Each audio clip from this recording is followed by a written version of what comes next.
Well, today's episode is going to be a very short one because we're only going to do a one review episode only. Now, you probably ask yourselves why. Well, my plan did not go as I thought it would.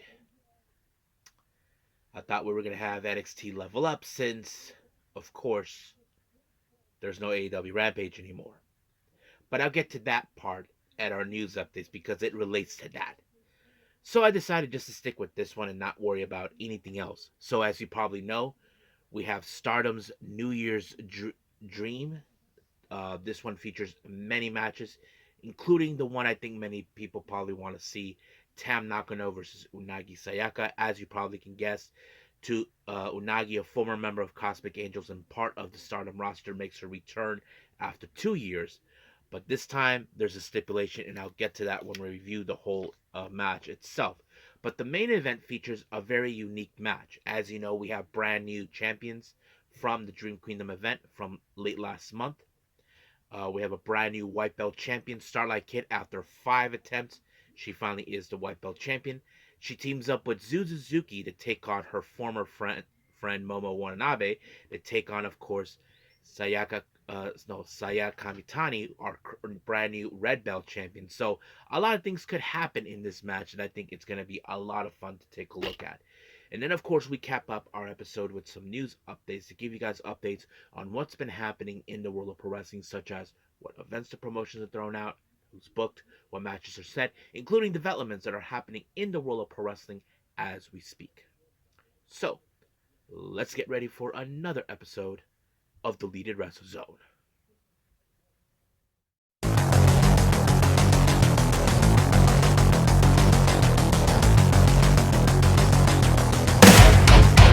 Are you ready? Get up, get up! Get up, get up! Get up, get up! Get up, get up! Get up, get up! Get up, get up! Hey everyone, welcome to Deleted Wrestle Zone, all things that it's pro wrestling with AEW, NXT, New Japan Pro Wrestling, TNA, the National Wrestling Alliance, various promotions, wrestlers, matches, and championships. I am your host, J-Rod here. So, if you are new to the channel, welcome. This is a channel where we do a lot of pro wrestling views from various promotions, not only here in the United States, but also in Japan, Mexico, Canada, Europe, the UK, anywhere in the world. Pro wrestling is not as big, but it continues to grow. We also, of course, do discussion videos, talk about various topics such as the wrestlers themselves, the promotions, factions, storylines, whatever we want to talk about. We also, of course, do more news updates. If certain information was unable to be on this episode, we could either put it on the next one or on a separate video by itself. We also, of course, do real-timing news updates to keep you guys on alert if something has happened in the world of pro wrestling that needs to be addressed ASAP. We also, of course, got the Unagi Sayaka watch and various other cool wrestling content as well. So if you like what you see, please subscribe to us. So click on that subscribe button. You'll be getting a lot of daily reviews and other cool wrestling content as well. But if you like this episode, please give us a like on the like button or a nice comment in the description down below. Now, all introductions have been said. I believe it's time to put the metal to the pedal. So, let's begin with our very first and only review, Stardom.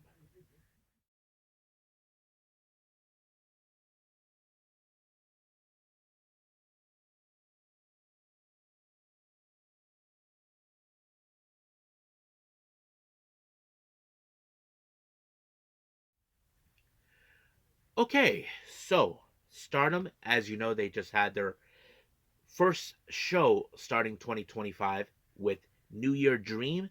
This is, of course, part of the Wrestle Kingdom week that were taking place. Don't forget, certain talent will be involved for Wrestle Kingdom and Wrestle Dynasty, that sort of thing.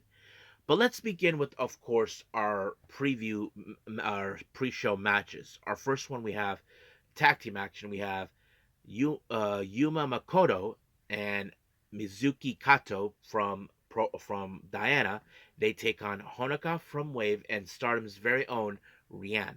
Now, you probably can guess that this match was going to be a very interesting one because you look at Mizuki Kato, she's a much bigger girl in the match, so that will play out in a factor. I mean, we can't say that Honoka, who has gained a lot of experience, knows what she's doing, but Rian has a bit more or less experience than her. But however, Rian was the one who ended up on the wrong side of a submission by Mizuki Kato, and just like that, it was completely over.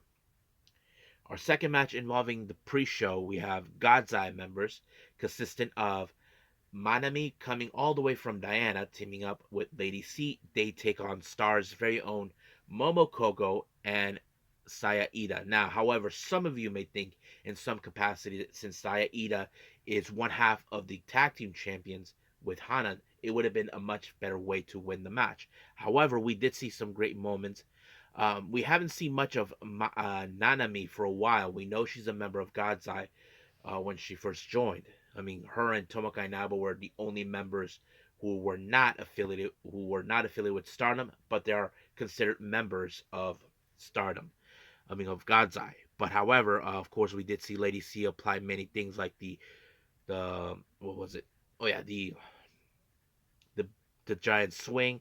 But it was what's her name? Manami who applied a what was it? A light suplex onto, of course, Momokogo that allowed her to pick up the win. So that pretty much went well for them as well. Now, our next match, we have the ladies from Evolution, Soy and Zones, taking on God's Eye members, Rana Yagami and Hina. So nothing too significant of this match either. But, however, I have to say Rana Yagami really kicked it up the notch when she kicked the head out of Soy when she applied a buzzsaw kick. I thought that was very sweet. But just like that, it was over. 1, 2, 3. Ranegami picked up the win. Now, let's jump in with our main card. We have Athena making her Stardom debut, teaming up with Tekla. They take on Ty Mello, who makes her return to wrestling after almost 22 months being out due to paternity and then giving birth to to her child. And now she's back. She teams up with Mina Shirakawa, which is very fitting because, of course, Athena hates everything that certain wrestlers are. Tekla has that same capacity. But I view this match more about Athena. It's always about her, like claiming she's the much bigger star of the show. And I think Tekla sees that she has hate material, but she's more self-centered. And I think that's the thing that hate. They don't want self-centered people. They want people to agree, you hate this thing, you hate that, and that's how it was.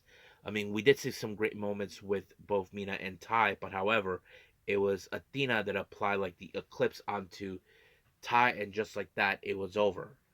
But we did see a bit of an interview in the back with Athena. It seems Tekla wants to challenge Athena for the ROH title, but she's not going to have it. But I'm sure Tekla will persuade her in one way or another, maybe costing her the match at Wrestle Dynasty this coming Sunday. So we'll see how that rolls up. Now, our next match is a number one contendership for the high speed title. We have Matoi Hamabe, Kohaku from Wave versus Waka Tsuyama from EXV. We have Yuna Mizumori and, of course, former champion Saki Kashima. So you can guess that this match was going to be interesting. First person eliminated out of this match was Matoi, then Waka, then Kohaku, and then finally Saki Kashima applied the Kishi Kase and winning the match on Yuna Mizumori. I mean, we know Yuna has made a play for this belt once before and she wants to do it again. But however, Kashima won. She even mentioned on the post-match comments that she wants to have the high-speed belt. Uh, of course, the high-speed belt match as soon as possible. So we'll see where that goes. Now, our next match, we have Hate members Rina and Raka taking on um, Nanami from Sendai Girls. She teams up with one half of our tag champions, Hanan, which is interesting because, as you all know, Rina and Hanan are sisters, and Of course, this was going to be a very interesting match to watch. But however, we did see Raka actually cheated her way through when she used the box onto Hanan, allowing for Raka to apply the refrigerator bomb onto Hanan and declaring herself as the next challenger along with Rina. I'm sure that's something that Rina wants to do, is to destroy her own sister to prove that she doesn't deserve to be the top ace at all. But we'll see where that leads us from there. Our next match, this is for the Sendai Girls Junior World Championship.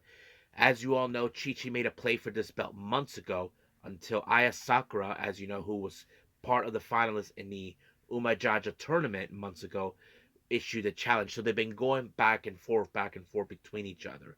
But this is a perfect opportunity. And I have to say, Aya Sakura has really stepped up her game on this one. Chi Chi, we know she is a very talented wrestler, and she really pulled it off. But however, it was Chi Chi who walked out at match applying a Irunagi hold onto her, and just like that, it was over. But however, Aya Sakura implored her to hold on to that belt because she'll be coming for her when the timing's right. But however, like any other situation when it comes to a title match, another challenger makes their play, and that person is none other than God's Eye members Rana Yagami. Now, many of you may ask why. Why would Rana Yagami issue the challenge? Well, Rana Yagami in enlighten her that she does earn the right to challenge her for that belt for obvious reasons. If you guys remember, Rani Agami and Sayaka Mitani participated in the Catch the Wave tournament last year, and even though she did not win the tournament, it was Kamitani. Well, Yagami was the one who defeated Chi Chi in one of the matches, so it played out in that way. So most likely we'll see that match take place sooner or later. Now, our next match, we have the other members of Hate, consistent of Fukigen Death, Azusa Inaba, and Momo Watanabe, taking on God's Eye members. The new girl, Kiyoka um, Kotatsu, who formerly known as Mia Fukuda, teams up with Tomoka Inaba and Shuri. But I have to say, Kikoya is really amazing. She does like amazing kicks. She even did that with Momo, but wow. Even though Momo has striking abilities, but she is nowhere near in the same martial arts level as Kyoka, and I thought is amazing. And she was the one who picked up the win when she applied a leg lock on Fuki Gendef. So I'm sure there was one thing, but the one thing I did like about this match, how it started, is the Inaba sisters were clashing, and they're tag champions, which is funny. Tag champions with GTO, so that's interesting to see. But yeah, so I have to say, Gikoya, she's someone we definitely got to keep an eye out. Our next match, this is part of a prelim match before the following day in Wrestle Kingdom. We have Neo Genesis members Miyu Amasaki and Mei Sita and Azumi taking on Star members, the core members, Koguma, Azuki, and Mayu Iwatani. Now remember, Azumi is the challenger for the IWGP Women's Championship at Wrestle Kingdom. So basically, you can guess how this match was going to be. However, this is about who's going to build up that momentum that will go straight to Wrestle Kingdom. So I think many people were anxious to see who's going to do that. Well, in this case, it was Maya who did that when she pinned May, and just like that, it was over. 1, 2, 3. Mayu gets the upper hand. Our next match, this one was a brutal match. You probably would imagine. We have the Cosmic Angels, consistent of Sayaka Kurara, Sayuri Anu, and Natsupoi, taking on the leader of Hate, Natsuko Tora, and her allies, better known as the Vulgar Alliance, featuring Zap and Dump Masudo. Now, Dump Masudo, those who know, she doesn't play by anybody's rules. She doesn't give a damn about what the referee has to say. I mean, I felt bad for Kurara, who last time was total wreck by Dump Matsudo. But however, there was a great moment where Dump accidentally hit Natsuko Tora instead of Sayaka Kurara with that trash can, and just like that, Kurara applied a jackknife and picking up a good win on the leader of Hate. I mean, she has pulled off some good wins. I mean, who could forget her match with Kamitani? But that was one of them. However, of course, I don't know what they said, but it seems that something is going on. Like, I know I heard that Dutt Matsuda is doing some sort of event, but I'm sure they're going to invite Kurara and whoever will join her. But we'll see where that goes from there. But we'll see. Now, our next match, we have coming all the way from Sendai Girls, Team 200 kilograms, you and Shihiro Hashimoto taking on uh, my height mate, consisting of EXV members Hanako and Micah. I mean, you can tell this was the battle of powerhouses and house fights, however you want to picture it. I mean, it was any way possible how this was going to go. But towards the end, you had this match won when she had Micah right in a last right position, but somehow Micah was able to overturn it into a sunset flip. 1, 2, 3, it's over. But however, in the post match, there were some exchanges going on, but it seems that Micah wants to have an opportunity, a one-on-one match against Big Hash herself. So that is something we will see down the road. Now, our next match, Unagi Sayaka versus Tam Nakano. Now, I don't need to give too much history about these two, but let me give you a very small detail for those who are new to this channel and those who probably already know the story. Those who know this, the Cosmic Angels was founded by Tam Nakano, Mina Shirakawa, and Unagi Sayaka. Now, we all know what happened with Mina. She made her decision in 2023, some point in March, to leave Cosmic Angels to move on with Club Venus. As for Unagi, we all know what happened to her. She basically left Stardom. Apparently, it was revealed that she was fired from Stardom, and now she makes her return. Now, the reason of her return is that she's considering saying that Stardom has become boring. Tam Nakano is nothing but a farce, that sort of thing. But however, during a recent press conference, there was a stipulation that was made. If Unagi wins, Tam Nakano has to stop being Tam Nakano. Now, some people say that she has to leave. No, it means that she's not allowed to use that name anymore. But however, Tam said if she wins, Unagi is banned from Stardom for good. So, reason is that Tam Nakano has always been a very strong and loyal supporter to Stardom. So that's always been who she was. So now it's the battle protecting Stardom and Unagi proving her point that Stardom needs to elevate. So you can guess that there was no holdbacks between these two. But Tam Nakano was able to overcome it. I mean, this is not the first time these two faced off in singles matches. I think this is the third time, and Tam walked away with the win with the Tiger Suplex, and just like that. But I don't know what they said in their post match promo, but I'm sure that's something we will pay attention to down the road. Now for our main event, we have Neo Genesis, consistent of Suzuki and our newly crowned white belt champion Starlight Kid, taking on Hate members Momo Watanabe and the brand new crowned red belt champion Saya Kamitani. Now, of course, Kamitani, as you know, her play, she wants to prove that the red belt is far more better than the white belt, but Starlight Kid doesn't see that the red belt is going to be elevated due to the shenanigans with Hate. However, this was one of those matches where, of course, Kamitani will probably have to be put to the test because it was Zuzu who walked away with the win by applying, of course, a German suplex. And just like that, the 1, 2, 3 is over. But during the post-match comments, she has issued her challenge for the red belt. Now, remember, this was not the first time that Zuzu has challenged for the red belt. She has tried that with Julia. She has tried that with Tam, all of it. So the real question we ask ourselves, what's going to happen next? I'm sure Kamitani is not pleased with the fact that someone who is even more dangerous than her is going to challenge her. So we'll see what happens down the road.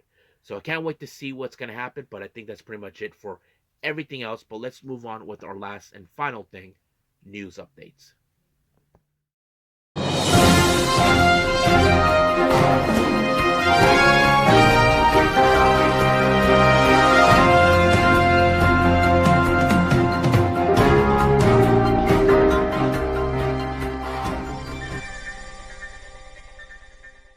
Okay, so welcome to our news update. So let's get started with upcoming events with the promotions. Now, As you probably know, we are now start of 2025. West Coast Pro has announced more of two events, but matches involved in both of them, and of course, as wrestlers that are making their appearances.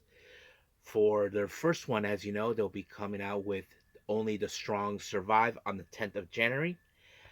Many matches have been announced for this particular day. We have, of course, one called Manders and Thomas Shire teaming up. They face Jaya Jewel and Levi Shapiro. Then we do have a fatal four-way qualifier match for the brand new title, the Golden State Championship. We have Danny Orion, Jason Xavier, Shimbashi, and Brett the Threat. We do have a number one contender for the West Coast Pro World title. Beef takes on his former tag partner and now his rival, the heavyweight hustle, Calvin Tankman. And then we have, of course, the West Coast Pro Women's title. Zara Zacher defends the belt against Becca. So that's pretty much it. And of course, we have the upcoming event on March 22nd.